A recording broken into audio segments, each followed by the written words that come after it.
Muhammad, in his early life, supervised trading caravans, and his employer was a woman 15 years older than himself, Khadija.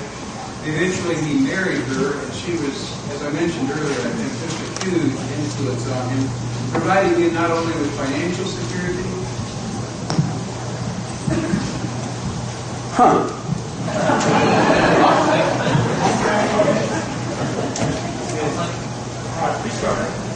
Did you say restart?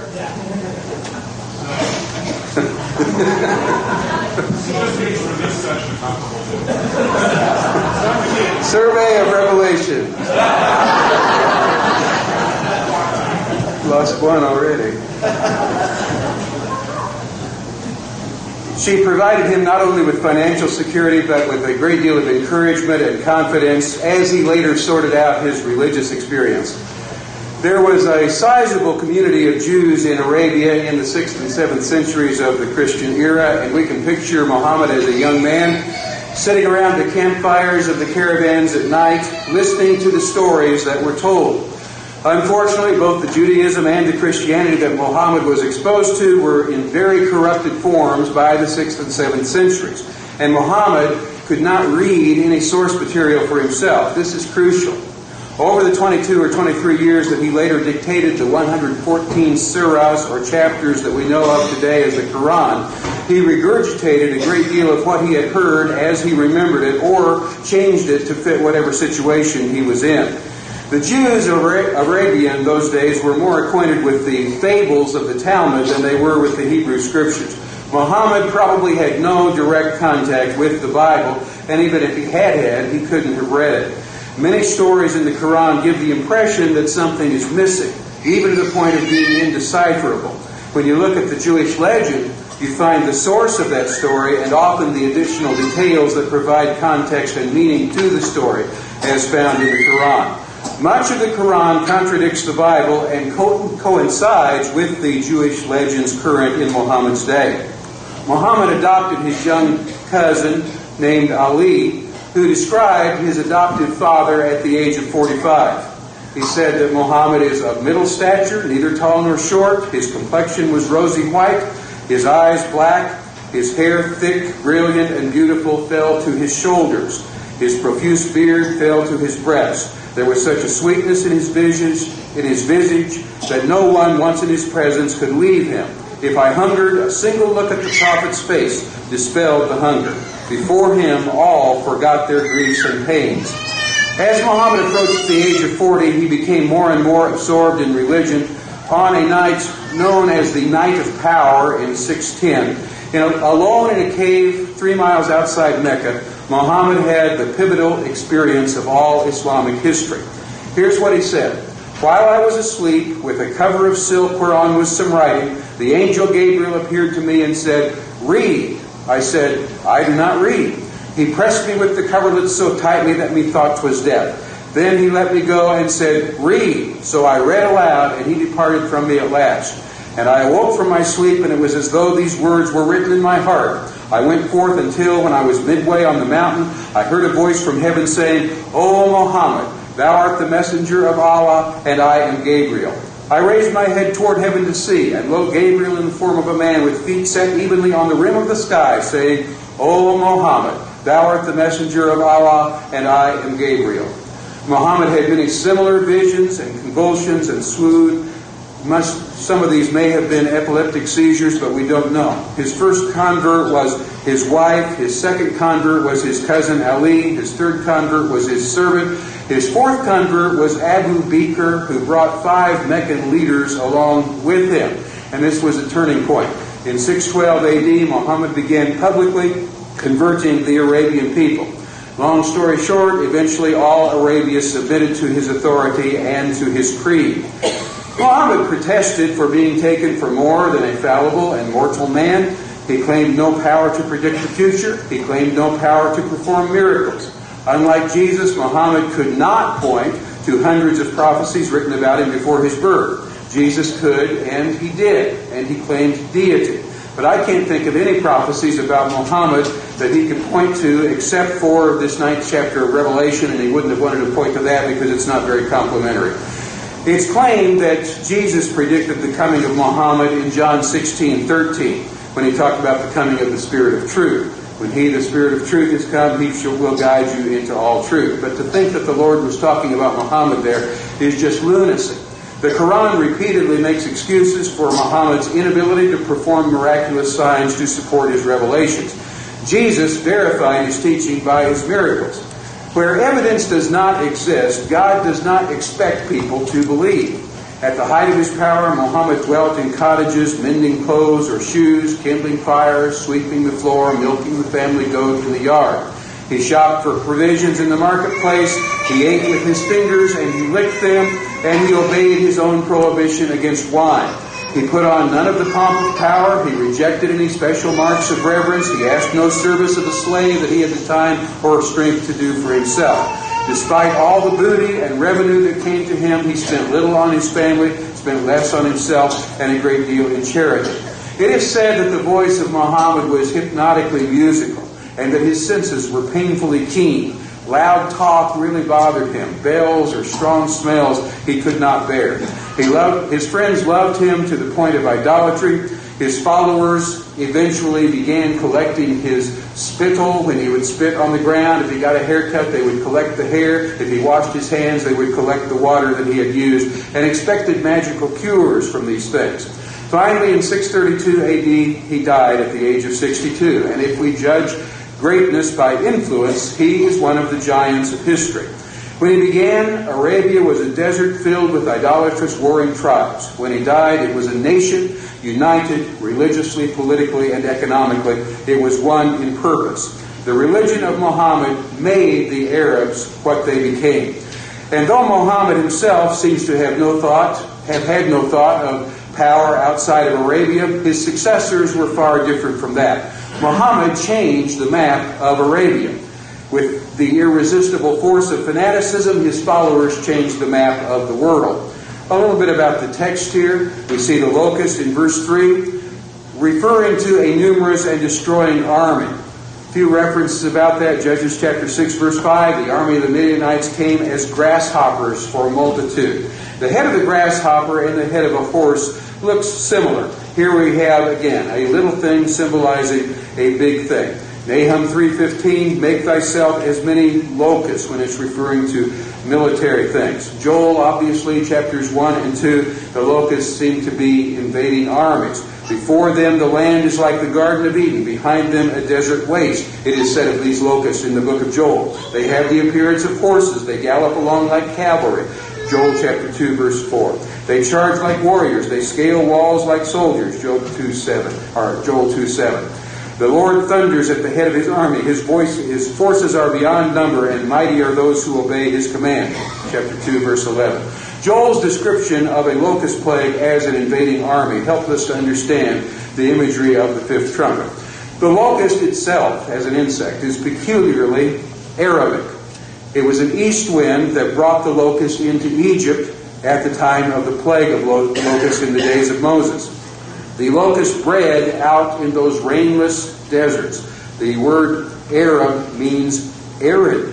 Arabia is the largest of all the peninsulas. It snows there once about every 40 years, but the nights can get down to 38 degrees. The sky is always clear. The Saracens, or the Easterners, had an army unlike any other nation. It was all cavalry.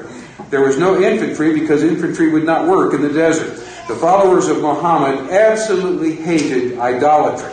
The church-state union under Constantine had, over 3 centuries, introduced many corruptions into the relatively pure church of the first 3 centuries. Constantine undertook to convert the kingdom of Christ into a kingdom of this world.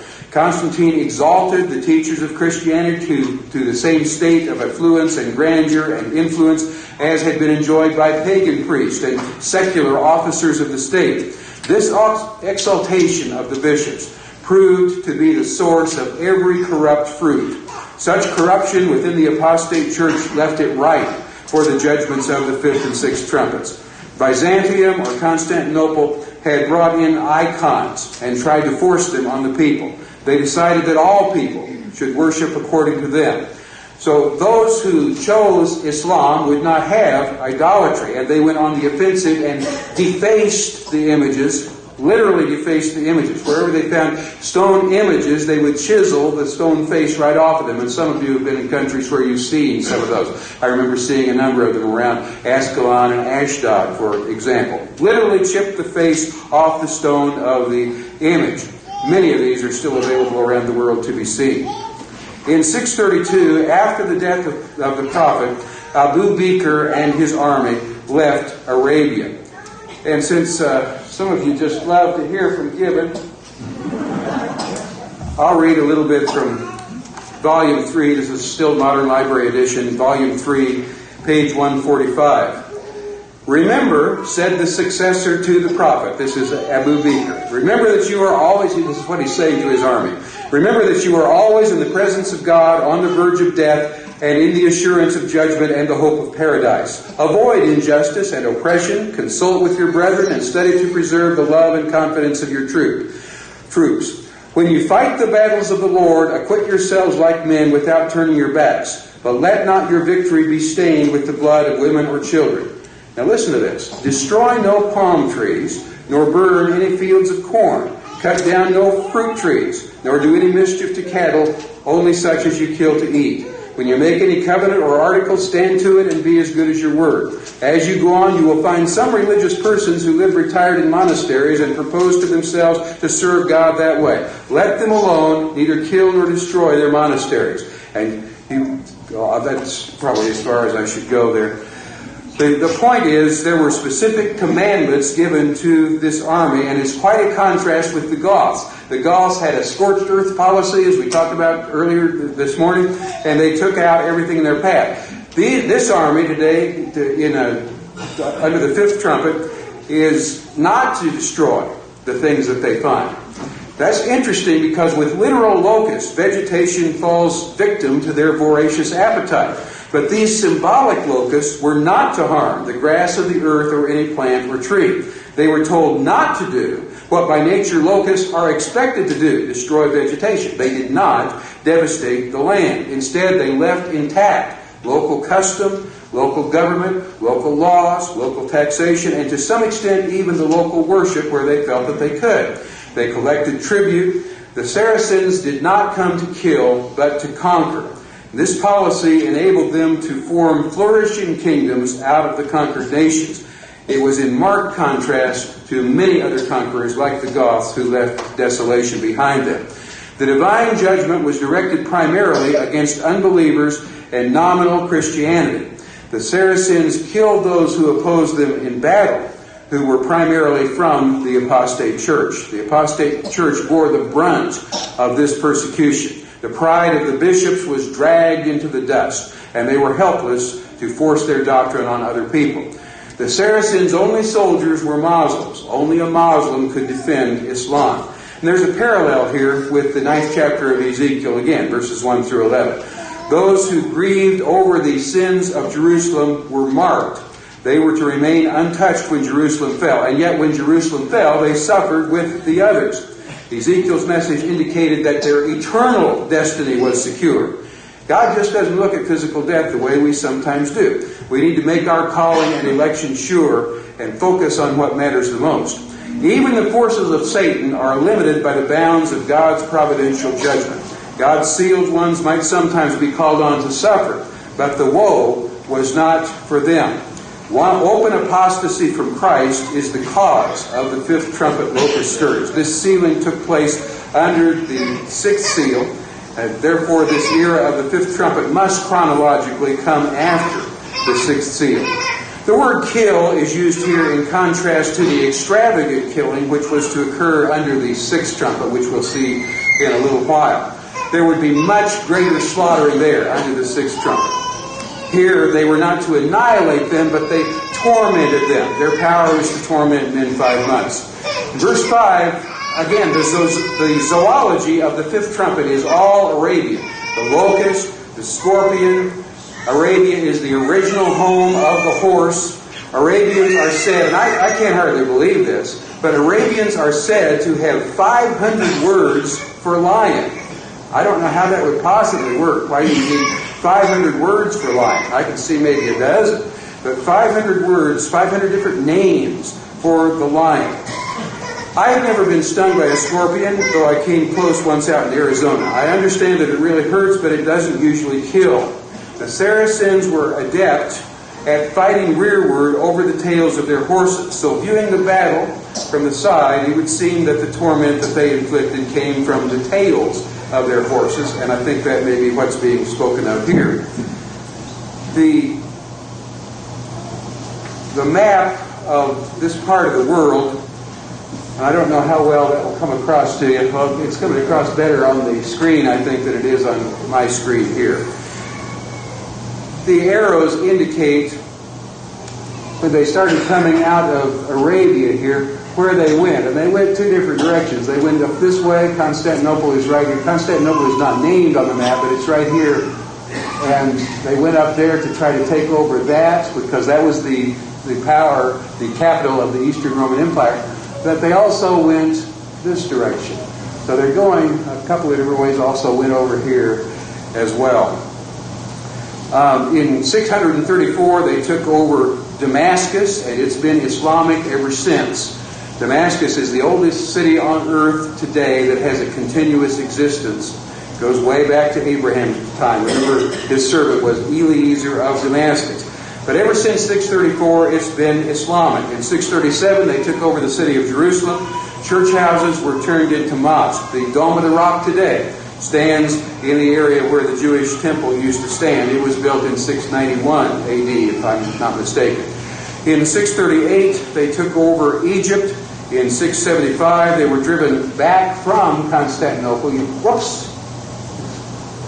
Wrong button. They were turned. You can see the arrow goes up here toward Constantinople, and then they get turned back from it. They later turned back, and they did conquer it, but it took a long time for that to occur. So after they were turned back from Constantinople, they came down here. Whoops! Sorry.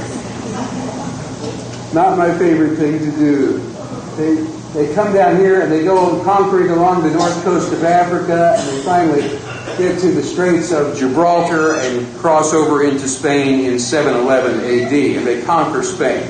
In 716, they besieged Constantinople for the second time, and they were rebuffed again by those who were behind those massive, huge walls.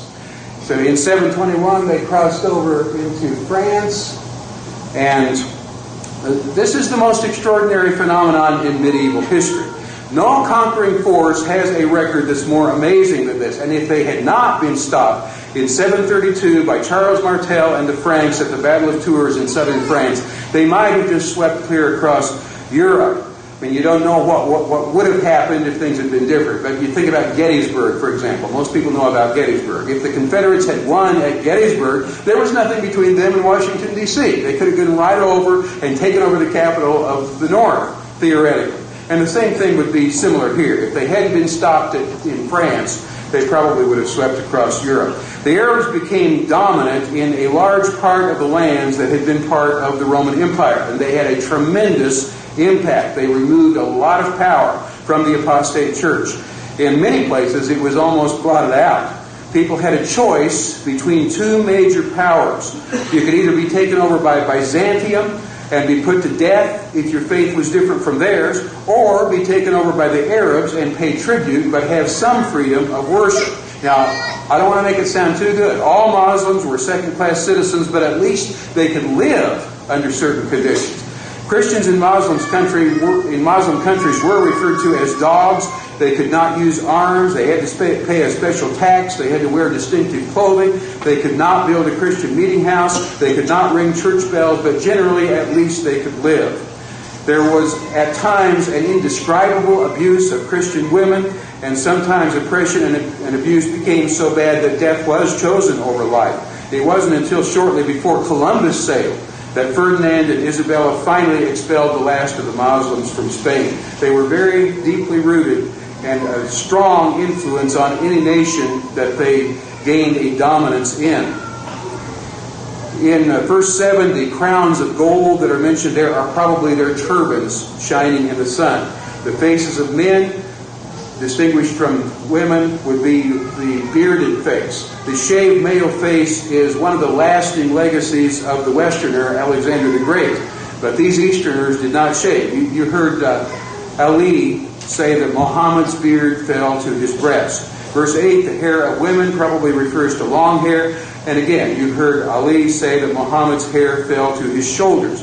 The teeth of lions probably indicates their tenacity. They were mighty warriors. Verse 9, coats of mail, the sound of their wings, the noise of a cavalry army moving along. Verse 11 indicates that the real leader of all this was Satan, or one of his chief angels. He inspired Muhammad, giving heed to seducing spirits and doctrines of demons. 1 Timothy 4, verse 1. The 5 months in chapter 9, verses 5 and 10 corresponds to the life cycle of the locust, from the springtime hatching to the death in the fall. Verses 5 and 10 indicate 5 months with 30 days to a month, for a total of 150 days. We have not yet talked in our class about the so-called day-year theory, but I am an advocate of it and a believer in it, and I really think it's more than a theory. I would base it in part on Numbers 14:34, where the number of days that the spies were allowed into the promised land to check it out before they made their report to the people was 40 days. The Lord said, since you didn't believe me and you were in there for 40 days to gather your evidence, you're going to have to wander for 40 years each day for a year. And in the same vein, we have Ezekiel chapter 4, verse 6. Ezekiel was supposed to lie on one side for so long and the other side for so long, and it was a representation of a small thing. This little city that he was laying siege to represented a big city and a whole country.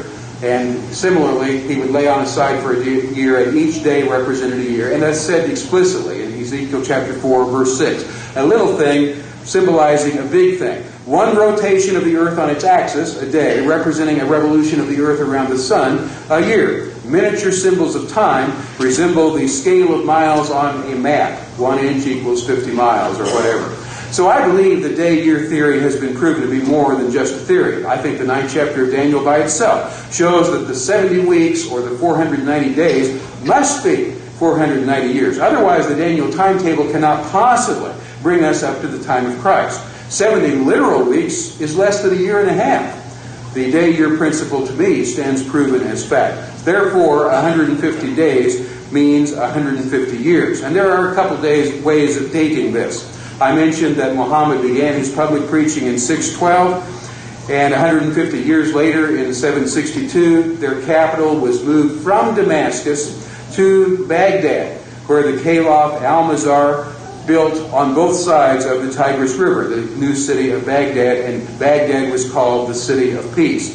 Gibbon said that at this time, quote, war was no longer the passion of the Saracens, end quote. But it's also possible to begin with the death of Muhammad in 632, when the Islamic armies left Arabia and began conquering other countries. 150 years from that brings us to 782, when the Caliph Harun al-Rashid in Baghdad was involved in friendly correspondence with so-called Christian rulers. And there was a great blossoming of Islamic Muslim culture there.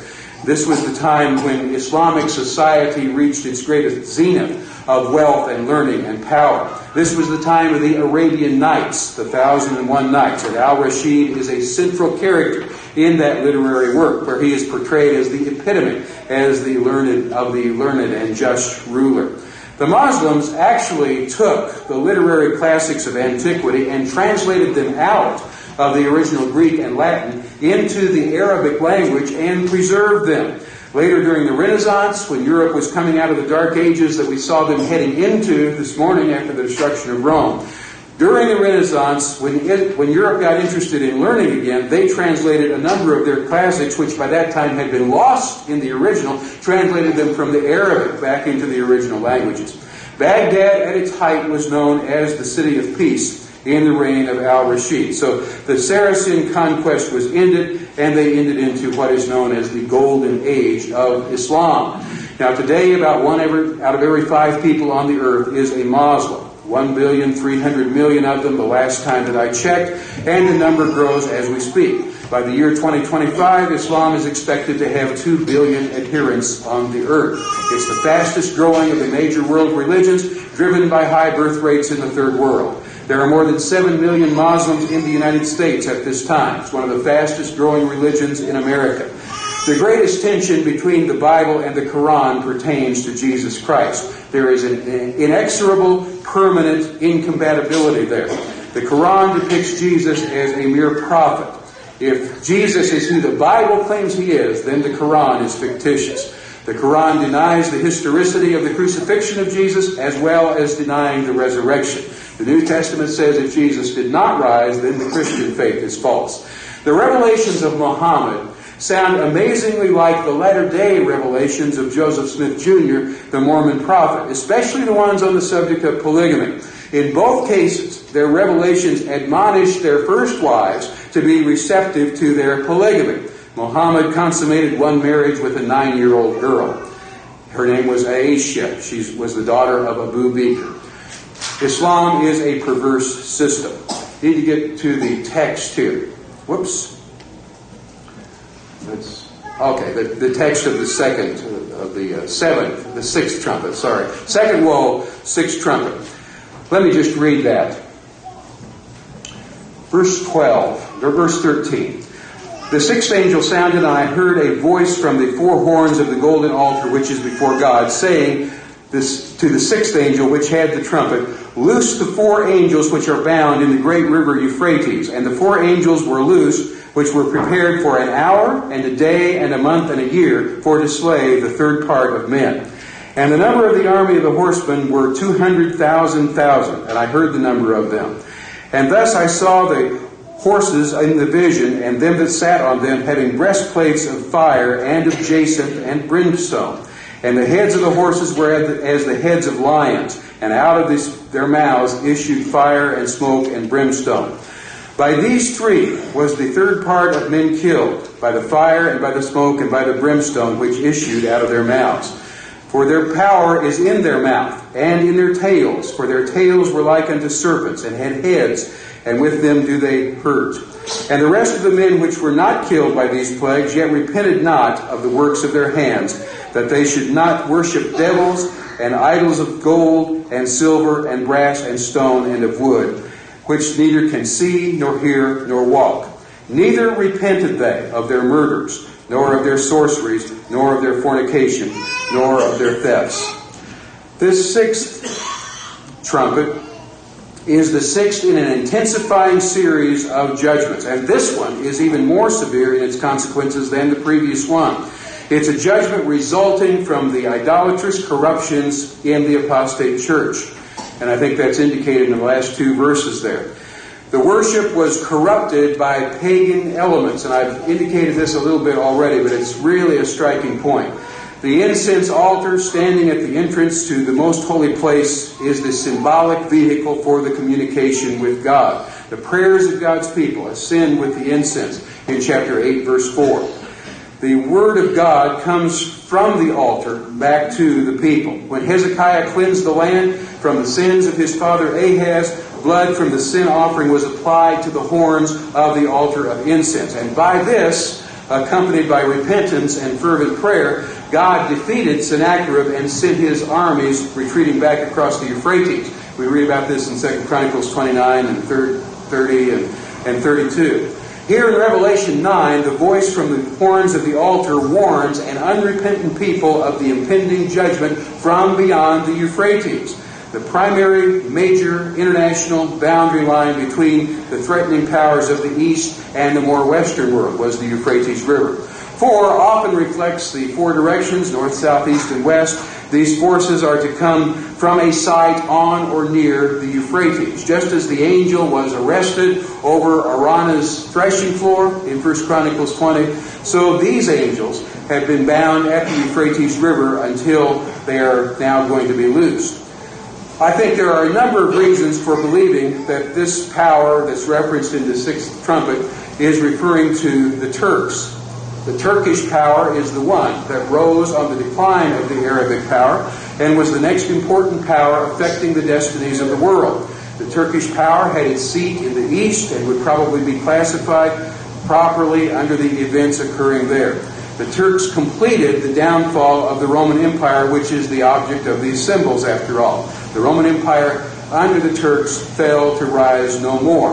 In verse 14, it talks about being bound in the Euphrates, or restrained by it. In 1057, Togrul Beg left Baghdad on a career of conquest.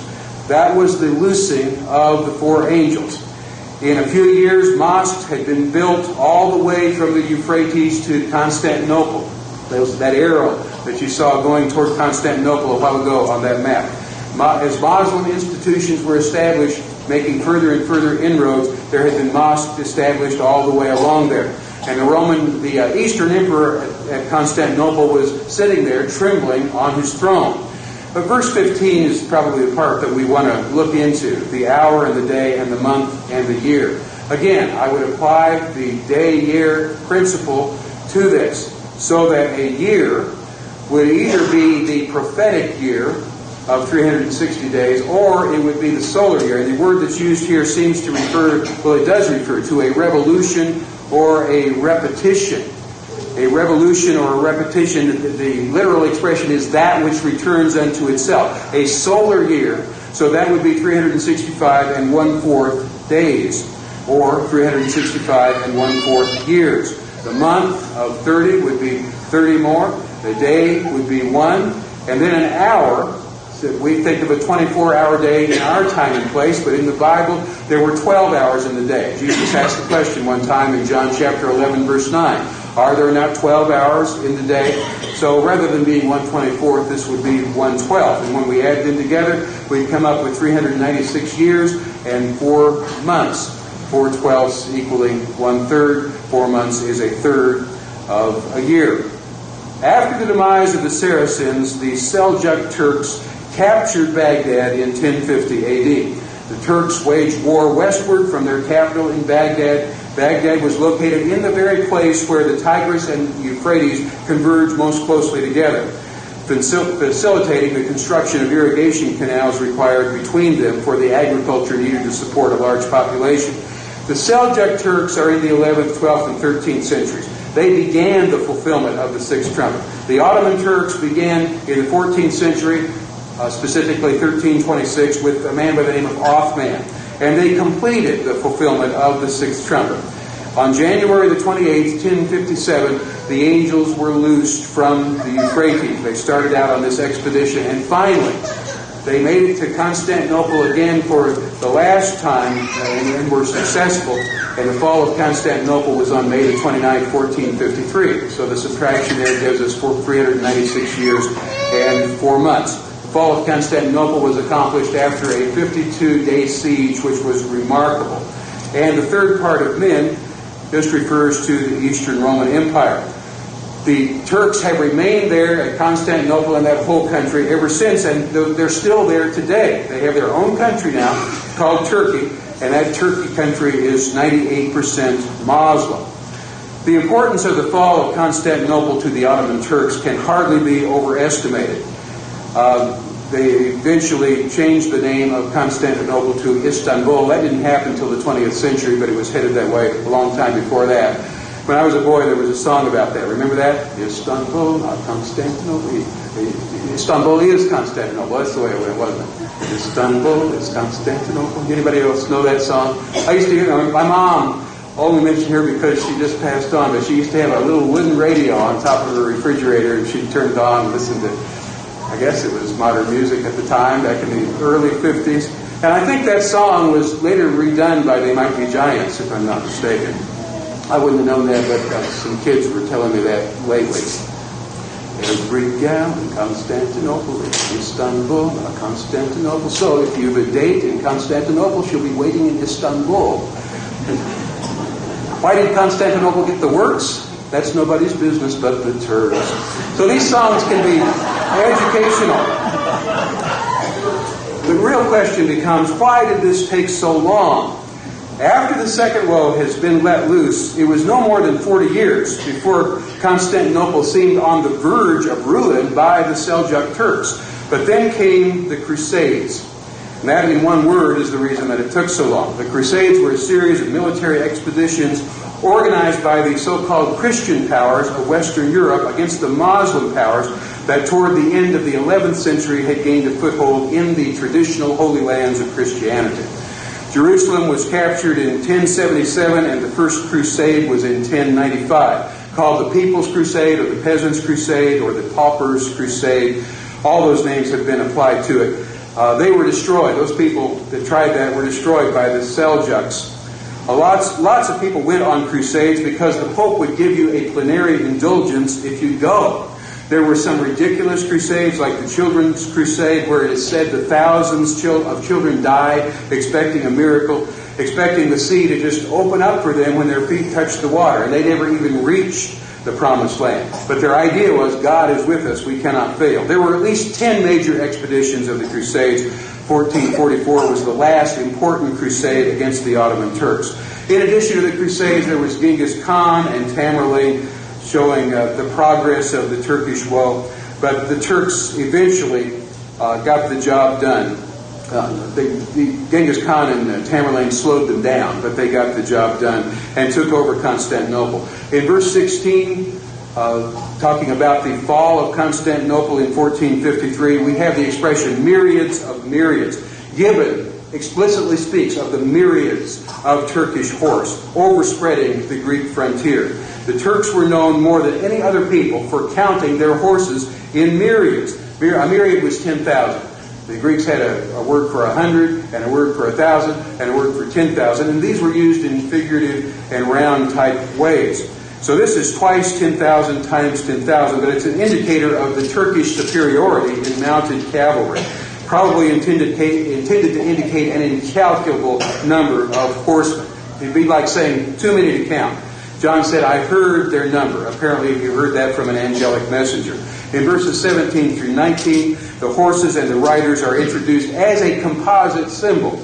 Riders on horses, mounted troops. The Turks were well known for the use of horses in warfare. In the armies of Western Europe, the majority of the fighting men were foot soldiers, with just a minority of knights as cavalry. But the Turkish armies consisted of cavalry, which were extremely swift and powerful.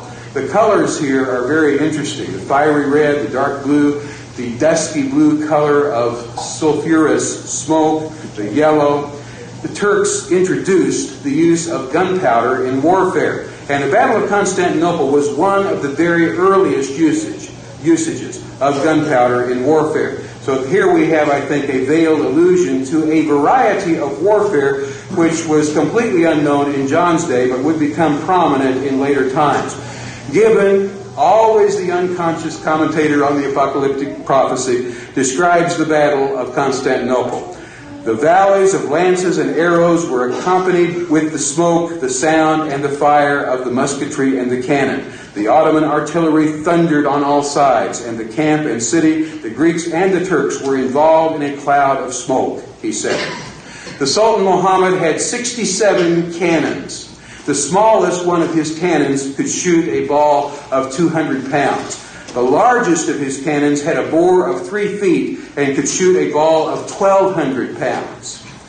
That one was drawn by 70 yoke of oxen and 2,000 men. Tremendous piece of equipment. Remember the walls of Constantinople that I mentioned a little earlier? Now for the first time in their many efforts to overtake this city, they were in a position to use not only huge slings made from bent trees, not only to use the battering rams of huge logs suspended and swinging, but now they could use explosive gunpowder, fiery red, smoky blue, sulfur yellow, to tell the story of the battle which ended the Eastern Roman Empire. The Turks had guns as well for their horsemen, and the horsemen would lay low on their horses and place the gun between the horses' ears. And as they fired, if viewed from the side, it would appear that the blue smoke of the powder was issuing from the very mouths of the horses. Verse 17. The mouths are viewed as the principal killing agents here. Another thing about the horses' tails. The Turks did something that nobody else did to my knowledge. They used the horse's tail as a standard. and as the symbol of office and authority.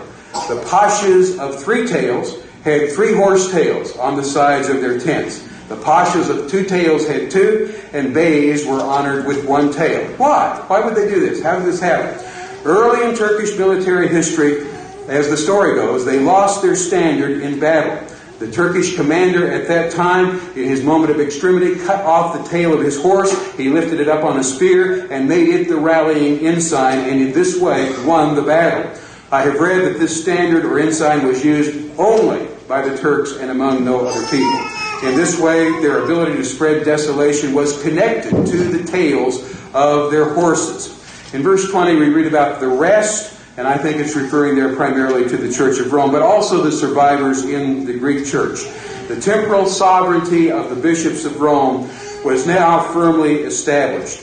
Every scheme to bind Italy together in any other way had proved abortive, and the Roman See maintained its ascendancy over the Italian powers. The prevalent religion of that day was superstition. The Bible was practically unknown. Those who survived did not repent, and this speaks of the hardness of heart. There were murders, according to verse 21. How many murders? I don't know, but millions of murders. The persecution to death of the faithful who died believing what you and I believe from the Word of God. They were persecuted to a cruel death, marked out like sheep for the slaughter. The Turkish invasion had no tendency to produce repentance for this or a reformation of this. Sorceries are mentioned there, pretended miracles, imaginary magical deceits, puppets, relics, images of saints that are supposed to have some spiritual significance to them. All sorts of other paraphernalia were alleged to perform miracles in exchange for payment. Always in exchange for payment. This is the great horror we're talking about. She works for money. In most cases, there were deliberate deceptions involved here. The priesthood working on superstitious credulity, just as it had in the case with the pagan heathen of years before. Fornications are mentioned here. There were concubines for the priest. Gibbon states regarding this period that it would be difficult to find anywhere more vice or less virtue. Pope Alexander VI, at the close of the 15th century, stood before the world as a monster notorious to all for his impurity and vice. Most of the ecclesiastics had mistresses, and all the convents of the capital were houses of ill fame. In exchange for money, licenses were issued by the church to celibate clergy, giving them permission to live in fornication with concubines. Also, thefts are mentioned here. In 1516, Tetzel was sent out as a friar to drum up support for the indulgences. He went all over the place, preaching that you can pay money to get your relatives out of purgatory. Just think of it. Just listen to the voices of your dear dead relatives and friends saying, pity us, for we are tormented in this flame. You have the power to release them, for as soon as the coin in the coffer rings, the soul from purgatory springs.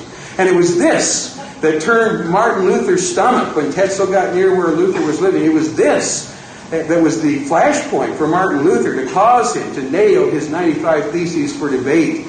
I mean, Luther was a Catholic. He was an Augustinian monk. He was on the Pope's side, but he said, this cannot be right.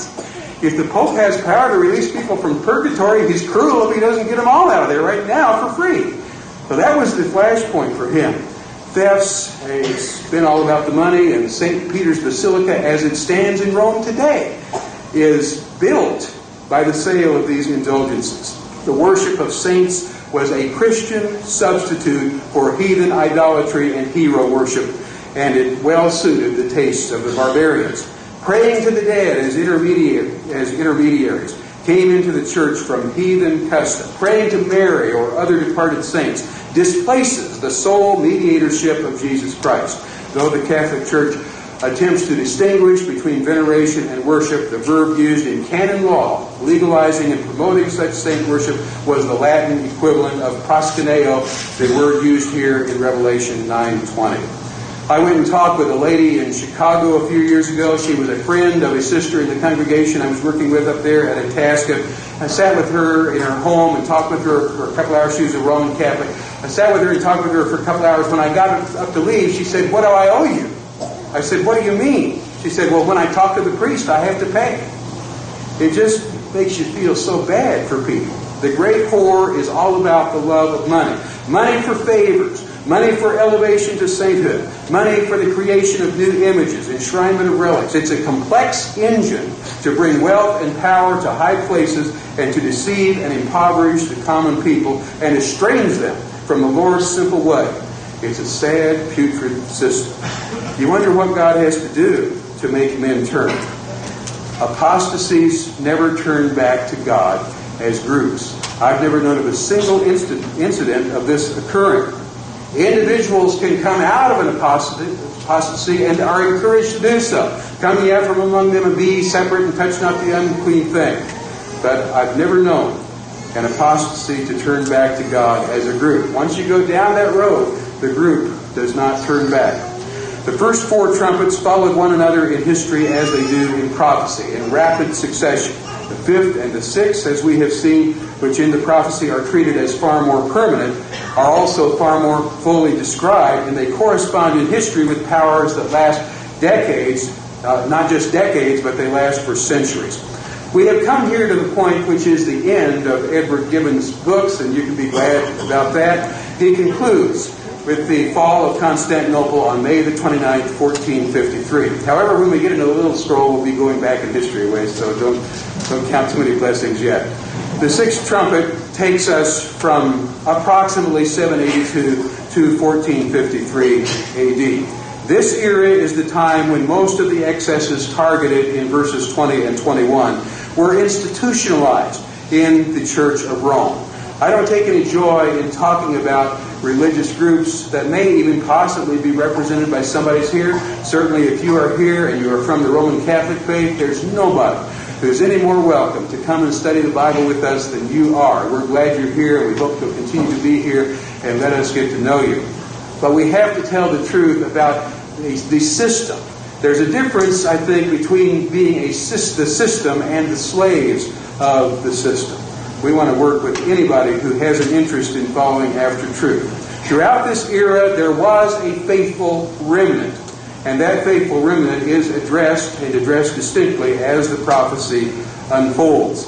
When we go to chapter 10, maybe we'll do this just really briefly here. We trace the fall of the Roman Empire in the west to 476 AD and in the east to 1453 AD. But Satan tried to duplicate the Roman Empire by setting up a religio-political structure. Satan has always been a counterfeiter. When God sent a son, Satan set up the Roman Caesar as the son of God. Caesar Augustus was literally known as the son of God.